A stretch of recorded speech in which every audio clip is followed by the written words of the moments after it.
Friends, आप देख रहे हैं आपका चैनल शेयर बाज़ार विद आयुष। और दोस्तों, इस वीडियो में हम बात करने वाले हैं एसबीआई, पीएनबी और बीओबी के स्टॉक के बारे में, क्योंकि इन सब स्टॉक्स के अंदर दोस्तों इस महीने आपको एक बहुत ही बढ़िया तेज़ी बनती हुई देखने को मिल सकती है। इस हफ्ते ये सारे स्टॉक्स आउट परफॉर्म कर सकते हैं। तो दोस्तों, इस वीडियो में बात करेंगे इनके टारगेट्स के ऊपर, पूरे जुलाई मंथ के टारगेट्स के ऊपर, और कल का टारगेट यानी 2 जुलाई का टारगेट आपको क्या देखने को मिल सकता है। और मैं आपको ऐसा क्यों कह रहा हूँ कि देखिए, इन सब स्टॉक्स के अंदर बहुत बढ़िया तेज़ी होती हुई आपको देखने को मिल सकती है। तो सब कुछ आपको इस वीडियो में दोस्तों बताऊंगा, तो वीडियो आप एंड तक देखिएगा। दोस्तों, चैनल से आप नए जुड़े हो तो प्लीज़ चैनल को सब्सक्राइब कर लीजिएगा। अगर आपको वीडियो अच्छा लगता है तो लाइक करना प्लीज़ मत भूलना। तो चलिए दोस्तों, सबसे पहले बात करते हैं एसबीआई के ऊपर, क्योंकि एसबीआई में भी आपको काफ़ी बढ़िया तेज़ी बनती हुई देखने को मिल सकती है इस हफ्ते। तो चलिए सबसे पहले एसबीआई का चार्ट खोलते हैं। तो देखिए, एसबीआई ने आज 420 रुपये 40 पैसे पे क्लोजिंग दी है। 1 रुपये 20 पैसे आपको बढ़ता हुआ देखने को मिला है। 0.20% की एसबीआई के अंदर आज काफ़ी बढ़िया तेज़ी तो देखने को नहीं मिल पाई, लेकिन सबसे बड़ी बात, आज स्टॉक आपको यहाँ पे प्लस में बंद होता हुआ नजर आया, क्योंकि आपको देखने को मिल रहा है लगातार मार्केट वॉलेटाइल है और मार्केट एक रेंज बाउंड ट्रेड में यहाँ पे रहता हुआ देखने को मिल रहा है। लेकिन एसबीआई आपको देखने को मिलेगा इस हफ्ते यहाँ पे आपको करीबन जो तेज़ी दिखाई है वो दिखाई है करीबन 0.77% की। और पिछले एक महीने के अंदर स्टॉक आपको बढ़ता हुआ देखने को मिला है, गिरता हुआ देखने को मिला है करीबन 2.23%। तो एक महीना काफ़ी कंसोलिडेशन भरा रहा है स्टॉक के लिए। पूरे मंथ आप देखेंगे एसबीआई के अंदर कि आपको 440 के जोन के बाद, जब से 440 का लेवल टच किया था, उसके बाद एक बार भी 440 के लेवल के आसपास नहीं आ पाया। लेकिन उसके बावजूद जो सबसे बढ़िया बात यहाँ पे देखने को मिली कि 400 रुपये के जोन को एक बार भी स्टॉक ने ब्रेक नहीं किया। स्टॉक के लिए दोस्तों जो सबसे इंपॉर्टेंट होते हैं वो होते हैं उसके सपोर्ट जोन, और 400 रुपये का रेंज ब्रेक नहीं किया। डेफिनेटली दोस्तों ये बहुत ही बढ़िया साइन है। और स्टॉक अभी रेंज बाउंड ट्रेड कर रहा है। रेंज क्या है? रेंज है 410 से लगाकर 440 रुपये तक की, या फिर 435 प्रिसाइसिवली। तो आपको देखने को मिलेगा कि स्टॉक लगातार इस रेंज में ट्रेड कर रहा है। लेकिन सबसे बड़ी बात क्या होने वाली है, देखिए, अब आपको वापस से Q1 की अर्निंग्स का टाइम आता हुआ देखने को मिलेगा।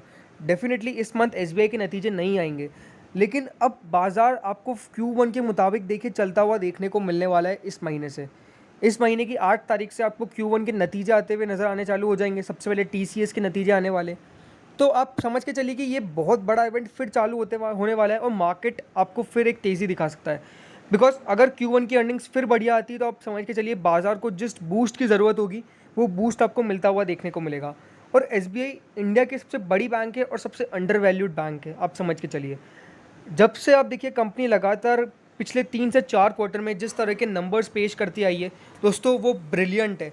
और 3-4 क्वार्टर से जो कंपनी के नतीजे निकल के आ रहे हैं वो साफ साफ बयां कर रहे हैं कि कंपनी किस तरह से फिर आपको बढ़िया करती हुई नज़र आ रही है। और एसबीआई एक ऐसा स्टॉक है जिसके अंदर आप आँख बंद करके पैसा डाल सकते हैं और फिर वहाँ से स्टॉक डेफिनेटली बढ़िया भी करता हुआ नज़र आ सकता है। तो एसबीआई बिल्कुल, रेंज जो आपको देखने को मिल रही है ये रेंज खरीदारी की रेंज है, सेलिंग की रेंज नहीं है। वो खरीदारी करके ही चलना है यहाँ पे। तो बिल्कुल मैं आपको खरीदारी करने की सलाह क्यों दे रहा हूँ ये आपको मैंने बता दिया। बिकॉज स्टॉक अंडर वैल्यूड भी है, कंपनी के क्वार्टरली अर्निंग्स बढ़िया आ रही है, तो फंडामेंटली भी स्ट्रॉन्ग होता जा रहा है धीरे धीरे।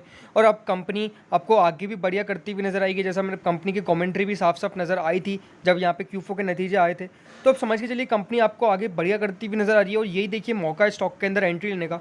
तो जिन लोगों को यहाँ पे खरीदारी करनी है उनको क्या करना है, चलिए अब इसके ऊपर बात करते हैं। सबसे पहले टेक्निकल्स के ऊपर अगर हम नजर डालें तो आपको देखने को मिलेगा आखिरी मिनटों में क्या हुआ है। आखिरी मिनटों में आपको देखने को मिलेगा स्टॉक के अंदर एक एकाएक बाइंग आई है, तो डेफिनेटली हाँ, बाइंग आती हुई नजर आई है। 6 सेल, उसके सामने 13 बाई, तो आप देख लीजिए सेलिंग से डबल आपको यहाँ पे जस्ट बाइंग देखने को मिल रही है। ऑसिलेटर्स पे अगर हम नजर डालते हैं तो वो न्यूट्रल रहने की सलाह दे रहे हैं, लेकिन मूविंग एवरेजेस एक काफ़ी बढ़िया बाय अभी भी सजेस्ट कर रहे हैं। तो डेफिनेटली दोस्तों ये बहुत ही बढ़िया मौका है खरीदारी करने का, जैसे को मैंने पहले भी कहा। और पूरे मंथ के टारगेट्स क्या होंगे, चलिए अब इसके ऊपर बात करते हैं। सबसे पहले अगर मैं आपको इसके टारगेट्स और रजिस्टेंस बताऊं, जैसे रजिस्टेंस तो सबसे जो इंपॉर्टेंट मैंने बता ही दिया है कि स्टॉक 435 रुपये को क्रॉस नहीं कर पाया एक बार भी। 440 का जोन टच करने के बाद स्टॉक जब भी गिरावट आए तो 435 के जोन के आसपास जब भी आता है स्टॉक, एक सेलिंग प्रेशर फॉर्म होता है और फिर देखिए तेज़ी से बिल आपको नीचे आता हुआ नजर आता है। तो 435 एक स्ट्रॉन्ग लेवल है, उसको उस लेवल को अगर ये मेंटेन करके चलेगा, उसको क्रॉस करेगा, तब समझ के चलिए एक बढ़िया तेज़ी होगी। तो कल के जो टारगेट्स होंगे तो वो होंगे, सबसे पहले करंट लेवल के आसपास खरीदारी करके चलना है। टारगेट रखने आपको कल के यहाँ से 425 रुपये से लगाकर 428 रुपये तक के। स्टॉप लॉस दोस्तों जो मेंटेन करके चलना है यहाँ पे आपको, वो करके चलना है करीबन कल के लिए जो होगा 417 रुपये का। अब पूरे बात करते हैं पूरे महीने के। देखिए पूरा महीना बढ़िया रह सकता है, जैसा मैंने कहा बाजार को जो बूस्ट चाहिए वो Q1 की अर्निंग्स होगा, और अगर इस पर बाजार रिएक्ट करता है तो डेफिनेटली निफ्टी बैंक परफॉर्मेंस दिखाएगा। तो इसको करंट लेवल के आसपास बाय करके चलना है, लेकिन टारगेट रखने इस पूरे मंथ के होंगे करीबन 450 से लगाकर 460 रुपये तक के। ये स्टॉक डेफिनेटली 450 टू 460 की रेंज में जाता हुआ आपको देखने को मिल सकता है, और मेरी साफ साफ खरीदारी करने की सलाह है स्टॉक के अंदर। 460 के बाद 470 का लेवल भी मुझे लगता है कि विजिबल हो सकता है, जस्ट थोड़ा सा पेशेंस आपको यहाँ पे स्टॉक मांगता है। तो दोस्तों ये बात हो गई एसबीआई की। अब बात करते हैं पंजाब नेशनल बैंक के ऊपर। पीएनबी आज 42.35 पे क्लोजिंग देता है, 5 पैसे देखिए आपको बढ़ता हुआ देखने को मिला है। 0.12% की आज पीएनबी के अंदर आपको यहाँ पे तेज़ी तो ठीक ठाक देखने को कुछ भी नहीं मिली। आज स्टॉक कंसोलिडेट था और रेंज में ट्रेड करता हुआ देखने को मिल रहा था। तो पीएनबी की अगर बात करें तो पीएनबी काफ़ी बढ़िया किया है। पिछला एक महीना कह सकते हैं कि इसके लिए भी आपको थोड़ा बहुत रेंज बाउंड ट्रेड होता हुआ देखने को तो मिला ही है। 0.35% देखिए स्टॉक नीचे दिखता है, लेकिन सबसे बड़ी बात क्या है कि स्टॉक अभी भी जो रेंज के आसपास है वो एक रेंज ब्रेकआउट की रेंज है। अभी पिछले 5 दिन में आप देखिए शेयर में आपको यहाँ पे जो तेज़ी देखने को मिली है वो 1% की देखने को मिली है, लेकिन 3 दिन पहले स्टॉक में एक 44 की रेंज के आसपास ट्रेड में ब्रेकआउट आ ही सकता था, बट 43.95 से आके फिर स्टॉक रिवर्स हो गया। तो स्टॉक कोशिश देखिए पूरी कर रहा है, बाज़ार अभी साथ नहीं दे पा रहा है, तो सबसे बड़ी बात है। देखिए अगर बाज़ार साथ नहीं देगा तो डेफिनेटली थोड़ी बहुत दिक्कत आपको देखने को मिलेगी, जो अभी यहाँ पे साफ साफ आपको देखने को मिली है, विजिबल है। 43.95 44 एक ऐसा लेवल है जहाँ पे ब्रेकआउट आता ही है, लेकिन वो ब्रेकआउट इस बार अभी आपको आता हुआ देखने को नहीं मिला है। लेकिन अगर इसकी फंडामेंटल के ऊपर बात करें तो देखिए सबसे बड़ी बात, कंपनी अभी आपको लॉस टू प्रॉफिट में आती हुई नज़र आई है। कंपनी लॉस टू प्रॉफिट में आना दोस्तों बहुत बड़ा संकेत था ये कि पीएनबी रिवाइव हो रहा है। दूसरी बात क्या है दोस्तों, पीएनबी के ऊपर आप समझ के चलिए जो इनका फ्रॉड का पैसा गया था, जो पैसा देखिए यहाँ पे फ्रॉड लेके भागे थे, वो पैसा की रिकवरी धीरे धीरे हो रही है। अभी बीच में खबर निकल के आई थी कि नीरव मोदी, विजय माल्या, मेहुल चौकसी, इन तीनों के पैसे धीरे धीरे करके सीबीआई रिकवर करने की पूरी कोशिश कर रही है। तो ये दोस्तों दूसरी सबसे बड़ी बात है जिसके ऊपर आपको पीएनबी के अंदर खरीदारी करनी है। बिकॉज आप समझ के चलिए कि अगर ये ऐसा धीरे धीरे करके पैसा आता हुआ नज़र आएगा तो गिरावट का कारण यही था कि वो पैसा लेके भाग गए, और तेज़ी का कारण भी दोस्तों आपको यही बनता हुआ देखने को मिलेगा। और हमको साफ साफ देखिए सुर्खियाँ पता चल रही है कि अब आपको मेहुल चौकसी के ऊपर तो एक डिसीजन भी आता हुआ देखने को मिलेगा, और हो सकता है कि आपको इंडियन गवर्नमेंट को वो सौंपा दे, तो उससे आपको यहाँ पे मेहुल चौकसी की जो एसेट्स है उसको बेचने का सिलसिला देखिए बैंक्स सारी चालू कर देगी, देन पीएनबी के पास फिर पैसा आता हुआ नज़र आएगा। तो आप समझ के चलिए कि जो इवेंट्स हमको चाहिए, जो बढ़िया इवेंट्स चाहिए, वो आते हुए देखने को मिल रहे हैं, वो इन लाइन है, वो जल्दी और भी आपको आते हुए देखने को मिलेंगे। तो इसी के कारण इसके अंदर खरीदारी करनी है।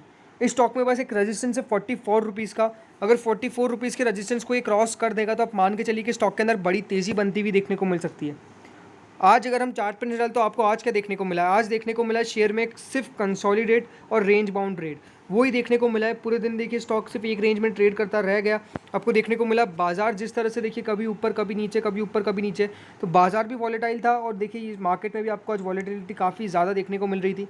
तो जिन लोगों को देखिए कल खरीदारी करनी है वो करंट लेवल के आसपास बाय करके चलना है। सबसे पहले टेक्निकल्स के ऊपर नजर डालते हैं, फिर आपको टारगेट्स बताऊंगा और पूरे महीने के टारगेट्स पे अब नजर डालेंगे। तो देखिए यहाँ पे अगर आखिरी मिनटों में देखूँ तो आखिरी मिनटों में स्टॉक के अंदर बाइंग लॉटी है, 5 साल 11 बाय ऑसिलेटर्स यहाँ पे न्यूट्रल है, मूविंग एवरेजेस बाय दिखा रहे हैं। तो डेफिनेटली ये एक बढ़िया साइन है, एक अच्छा संकेत है। तो दोस्तों जिन लोगों को देखिए यहाँ पे खरीदारी करके चलनी है, करंट लेवल के आसपास बाय करके चले। आपको टारगेट रखना है दोस्तों यहाँ पे जो पीएनबी का होगा वो देखने को मुझे मिल सकता है करीबन यहाँ से इस पूरे महीने का। पहले मैं आपको कल का बताता हूँ, कल का मुझे लगता है कि 43.5 तक जा सकता है। स्टॉप लॉस मेंटेन करके चलना है यहाँ पे आपको कल के लिए, वो करके चलना है करीबन यहाँ से 41 रुपीज़ का। अब पूरे मंथ की बात करते हैं। पूरे मंथ में देखिए करंट लेवल के आसपास तो बाय करके चलना है, लेकिन इसके जो टारगेट्स देखने को मिल सकते हैं वो देखने को मिल सकते हैं करीबन 52 से लगाकर 55 और 60।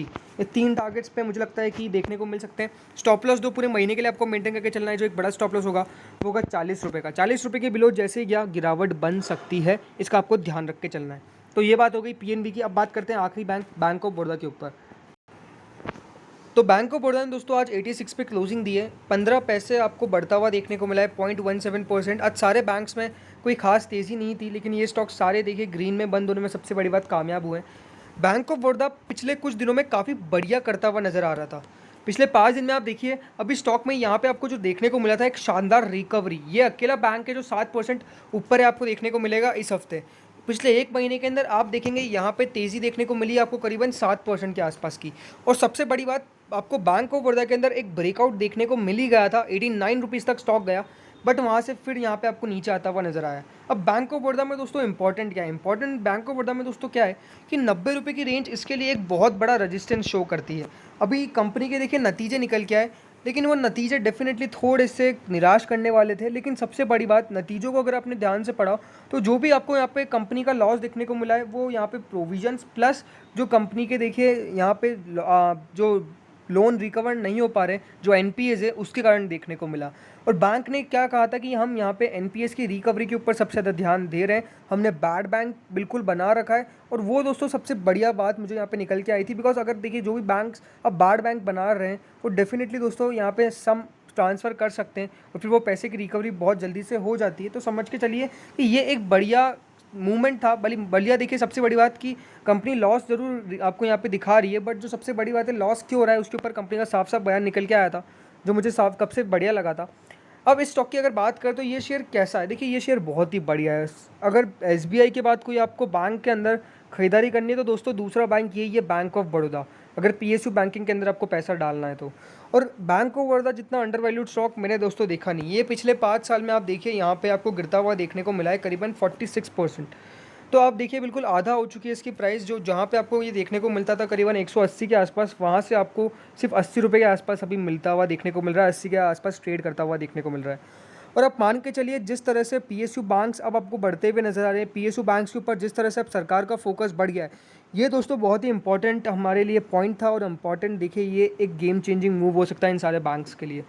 तो जिन लोगों को खरीदारी करके चलनी है वो करंट लेवल के आसपास ही बाय करें स्टॉक को, क्योंकि आप समझ के चलिए आने वाले क्वार्टर्स बीओबी के लिए बढ़िया रह सकते हैं, कंपनी प्रॉफिट रिपोर्ट कर सकती है।